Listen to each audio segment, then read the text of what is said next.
for this new development. I want to be part of it. I am ready to go to Abuja or any part of Nigeria where such demonstrations will take place. I will be part of it, provided. Ndewonu ụmụnne m ndị Igbo ndị ọma njem ọnụ, ekelekwa m unu. Ebe nsi ewetara unu ozi a bụ n'ụlọ ozi ndị sim.si ha asịrị FM. Aka m bụkwa nwanne gị nwoke 042 Solex, onye akụkọ ụwa. Ihe na-ekwo ebe niile ugbu a, ihe na-akpọtụ akpọtụ n'efere mba ụwa ugbu a bụ ihe gbasara ngagharị iwe nke ọtụtụ ndị mmadụ ndị ihe ọma na-adị mma n'obodo Naijiria chọrọ ime gbasara njide aka ejidere Mazi Nnamdi Kanu bụ nwanne anyị nwoke onye nke eji n'aka ndị DSS kamgbe afọ 4 gara aga. Ma kedu ka ya bụ ihe si wee bido? Unu mana o teela aka anyị malitere na-eti ya bụ mkpusi ndị ọnụ na-eru n'okwu n'ala Igbo, unu tinye ọnụ n'okwu a. Ndị ọnụ na-eru n'okwu n'ala Igbo, unu agbazila nkịtị, unu tinye ọnụ n'okwu a. Mana emechaziri o wee bụrụ nwoke onye Yoruba ka Chukwu metụrụ aka n'obi, o wee kwupụta ya bụ okwu, bụ Omoyele Sowore, bụ ihe edemede post nke o dere n'efere mba ụwa ụnyaa, ebe ọ nọrọ wee sị na ya chọrọ ịchịpụgodo ihe niile na-esere ya na ndị ndọrọndọrọ ọchịchị bụ politicians n'akụkụ, wee sị na ya na-ama ndị ọchịchị niile enwere n'ala Igbo aka, na onye ọbụla obi kwere pụta soro ya ka ekwuo ụbọchị a ga-eje na ụlọ ọrụ onye isi ala obodo Naijiria bụ President Tinubu na Aso Rock, ka onye ọbụla ọ na-ewute na aka eji Mazi Nnamdi Kanu eji ya pụta ụbọchị ahụ. Ya bụ ihe wee na-akpọtụ akpọtụ kamgbe ụnyaahụ, ma anyị ga-agụpụtara unu ya bụ ozi dịka o si wee dee ya. Anyị gụpụtachakwa ya, anyị ga-egosikwa unu ụfọdụ ihe ndị ọzọ mecharala, maka na enweela deeti maka ya bụ ngagharị iwe, ma deeti ya bụ mkpụrụ ụbọchị nke 20 nke ọnwa Oktoba anọ n'ime ya, bụ 20th October 2025. Ka anyị gụọ ka Omoyele Sowore si wee dee ya bụ ozi nke mbụ nke kwalitere ihe a niile na-eme ugbu a. Ọ sị, I will set aside my differences with politicians for one cause. I challenge every politician or person of good conscience from the southeast who says they want Mazi Nnamdi Kanu released to stop the rhetoric. Time for action is now. Let's march to Aso Rock Villa. Every governor, senator, member of house, traditional ruler, priest, eze, Igbo person, and every Nigerian who believes in Kanu's freedom, come out and do more than talk. I will lead the peaceful march. Osi, no empty noise. Let Charles Chukwuma Soludo, Senator Enyinnaya Abaribe, Alex Oti, Mr. Peter Obi, and all others who claim to care step up and join us in person.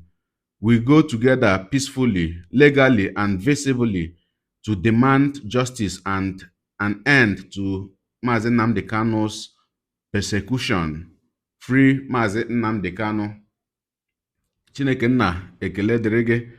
Ya bụ ihe nke anyị na-eti na mkpu kamgbe afọ ole na ole gara aga. Ugbu a o wee bụrụ nnọọ mmadụ ole na ole anyị machakwa ndị kwurula okwu maka ya, marakwa ọtụtụ ndị Igbo ndị gbagotere, ndị ọnụ na-eru n'okwu, ndị anyị ka na-ele anya ha ka ha tinye ọnụ n'okwu a kamgbe ahụ onwebe onye kwuru okwu n'ime ha. Anyị ka na-ekirikwanụ ha niile. O mechakwa ụnyaahụ wee dee sị, I have contacted the Deputy Speaker of the Abia State Assembly and he informed me that they entering a plenary section to choose a date for the protest at the Aso Rock Villa. Per Free Mazi Nnamdi Kanu now, we will go with their date. O mechakwa ụnyaahụ n'edemede ọzọ na-agwakwanụ ndị ahụ anyị kpọrọ ndị ọchịchị n'ala Igbo wee sị ha, stop the communiques, stop the pretense, stop the rhetoric. If you truly want Nnamdi Kanu freed, do more than press releases and communique. Let us march to Aso Rock Villa in Abuja. I challenge every governor, senator, traditional ruler, priest, eze, every Igbo person or Nigerian of conscience to join me in a peaceful, lawful march to Aso Rock Villa to demand justice and final end to Nnamdi Kanu's persecution. Ya bụ Omoyele Sowore mechakwara dekwa wee sị, Free Mazi Nnamdi Kanu update. I have tried reaching out personally to Dr. Alex Oti, Professor Chukwuma Soludo, and Mr. Peter Obi through his team through their team today. I say Alex Oti and Soludo neither took my calls nor responded to my messages. I was informed that Mr. P2B is currently traveling, but they promised to let him know of our plans. I also reached out to Alhaji Atiku Abubakar through his team, while Senator Enyinnaya Abaribe said he would return my call. I spoke with Obinna Aguocha of the House of Representatives. He was receptive and encouraging. The Abia State House of Assembly members informed me that they plan to travel to London next week and then return directly to Abuja for further action. They mentioned they intend to visit the Attorney General of the Federation first to lodge a complaint. They didn't anticipate a placard protest. I told them that's fine. What matters most is that we agree on a unified date for action. This is not the time for hesitation. If we genuinely believe that Mazi Nnamdi Kanu deserves freedom, then every leader of conscience must act now, not later. Omechakwa Wedese, Senator Enyinnaya Abaribe and I have spoken. He said he is fully on board with us. According to him, the Southeast Caucus in the Senate and House have already met with the AGF and NSA, but there's been no result. The time to act is now. Enough of talk. O wee mechakwa ya bụ Omoyele Sowore ka na-enyekwa anyị ozi wee sị, the presidency is using DSS to contact and threaten politicians from the southeast, warning them not to endorse the Free Mazi Nnamdi Kanu Now movement or participate in Free Mazi Nnamdi Kanu Now, the planned march to Aso Rock Villa. They've contacted some names mentioned in my postings to gaslight them, claiming the protest was to foment chaos and violence. They are terrified. However, we move forward and cannot be stopped. Ya bụ Mazi Omoyele Sowore wee mechazikwa bịa dee tata sị, we now have a date for the historic Free Mazi Nnamdi Kanu Now protest march to Aso Rock Villa in Abuja. It is October 20th at 7 a.m. Ya bụ ngagharị iwe a na-ekwu okwu ya ga-abụ na mkpụrụ ụbọchị nke 20 nke ọnwa Oktoba a n'afọ 2025 anyị nọ n'ime ya, ma ọ ga-abụ n'elekere 7 nke ụtụtụ. E wee mechazikwanụ Maazị Atiku Abubakar wee dekwanụ edemede si na njide aka ejidere Maazị Nnamdi Kanu ugbu a bụ aha ka ọ na-echuzi obodo Naijiria. Ka anyị gụpụta ya bụ edemede ka Alhaji Atiku Abubakar si wee dee ya. Ọ sị, the continued detention of Mazi Nnamdi Kanu remains open sore on our nation's conscience and a stain on our belief in the rule of law. Or say defying court orders that granted him bail is an abuse of power and assault on justice. I therefore lend my voice in full support of the campaign led by Omoyele Sowore for his immediate release or due prosecution. We fail as patriots if we allow Kanu's case to fester as yet another wound this nation refuses to heal. Atiku Abubakar. Ọ dị mma, ọkwụ na ahụ ka ya bụ ihe si wee na-aga, ma anyị ka na-elekwa anya ka anyị nụnụ olu ụfọdụ ụmụnne anyị. Mmadụ dịka Maazị Peter Obi amaghị m ma ọ ka na-eche ka akpọọ ya ha akpọ tupu o tinye ọnụ n'okwu a. O chewela, amaghị m ma ihere na-eme ya ka ọkwanụ ụjọ na-atụ ya, ka ọ maka ya bụ oche ọchịchị Naijiria ọ na-azọ, ọ gbachi nkịtị ihe niile na-emebi kamgbe ihe a niile bidoro. Ugbu erula nke bụ na ndị Yoruba na ndị ugwu na-atinyezi ọnụ ma ndị so azọ ọkwa ọchịchị nwa, mana onye bụ nwanne anyị nwoke bụ Peter Obi ka gbachiri nkịtị. Ọ dị mma, anyị ka na-elekwa anya. Ma ya bụ Maazị Omoyele Sowore mechakwara awa ole na ole gara aga ode edemede ọzọ sị, the hardliners within the Asiwaju Bola Ahmed Tinubu's government are reportedly insisting that Justice Omotosho deliver a guilty verdict on Mazi Nnamdi Kanu before Tinubu considers granting him what they deceitfully call amnesty.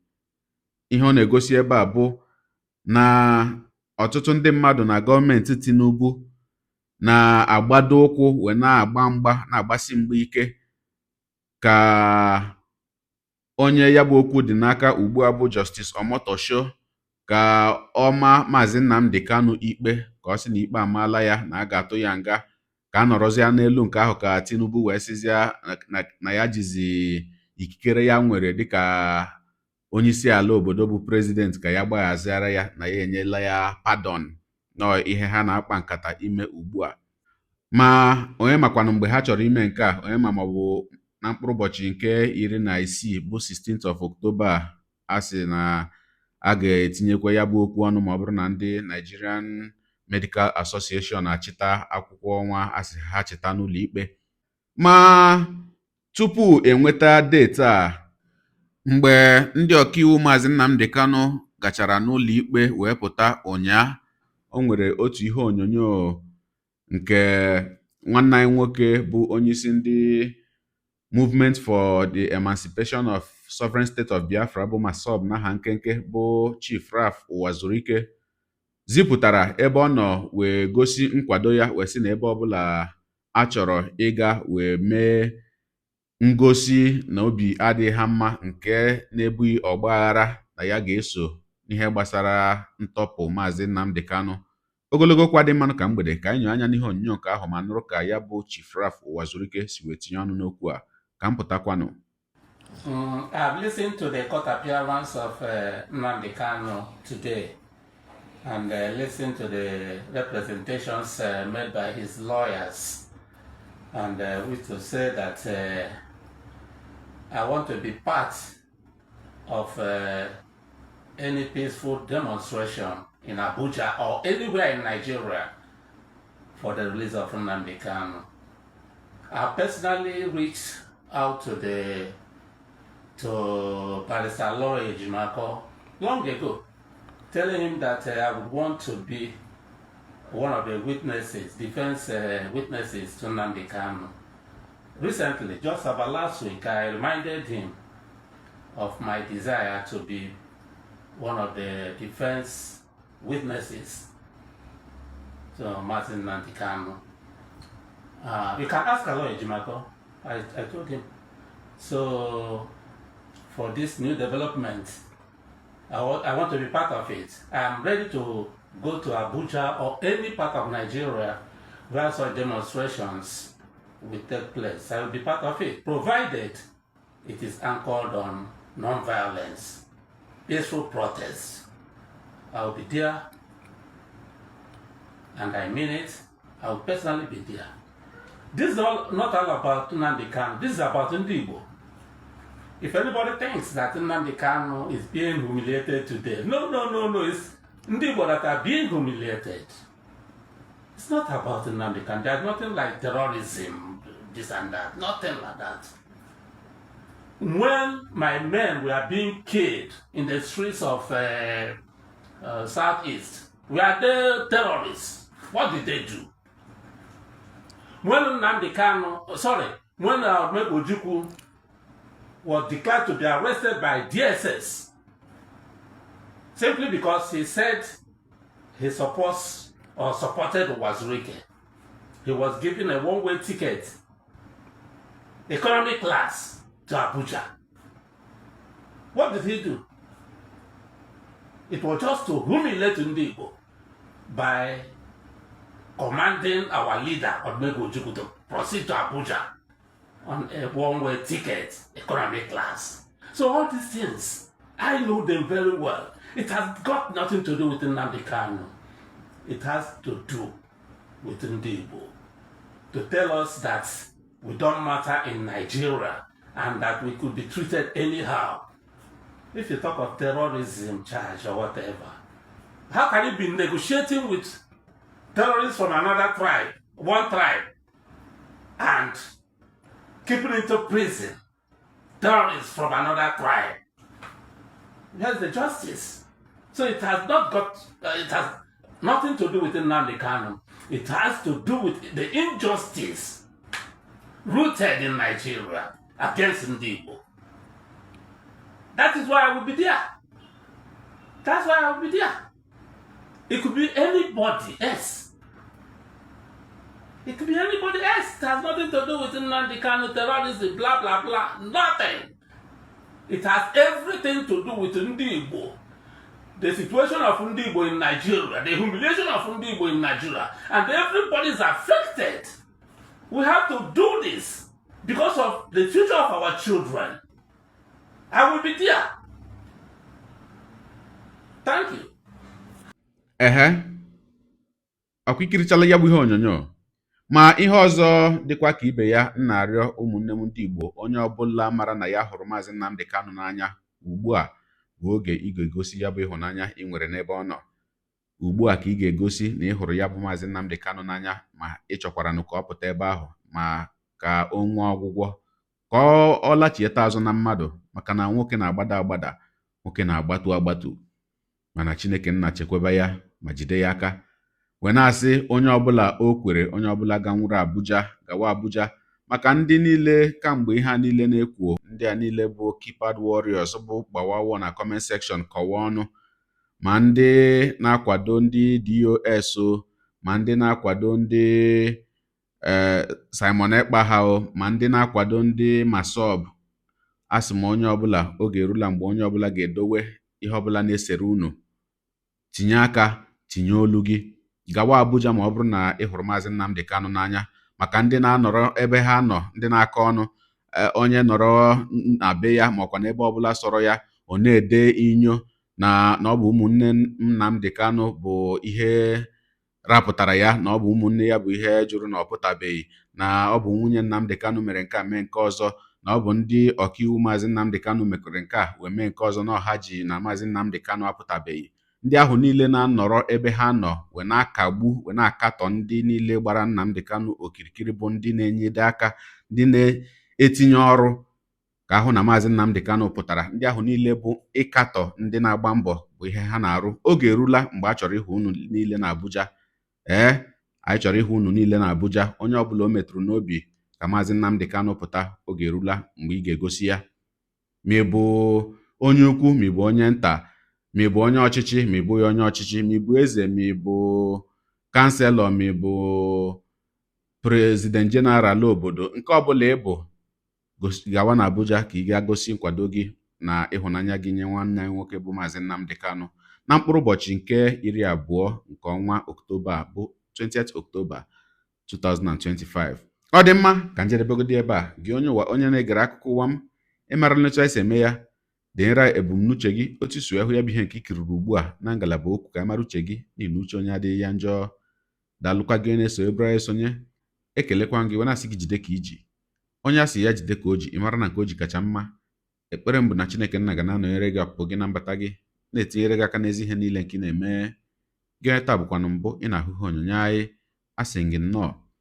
Onye gị na ya ka nọkwa bụ 042 Solex, onye akụkọ ụwa n'iru akwụkwọ efere mba ụwa. Ya mere ọ bụrụ na ka m mere dị gị mma n'obi, nwanne biko, ọ bụ na Facebook na Instagram ka na-ahụ onyonyo, pịara m follow. Ọ bụ na YouTube ka na-ekiri ya bụ ihe onyonyo, pịara m subscribe ya na mgbịrịgba anya n'akụkụ ka ime ike na-enweta ihe onyonyo ndị ọzọ nga na-ewetara gị n'ọdịnihu.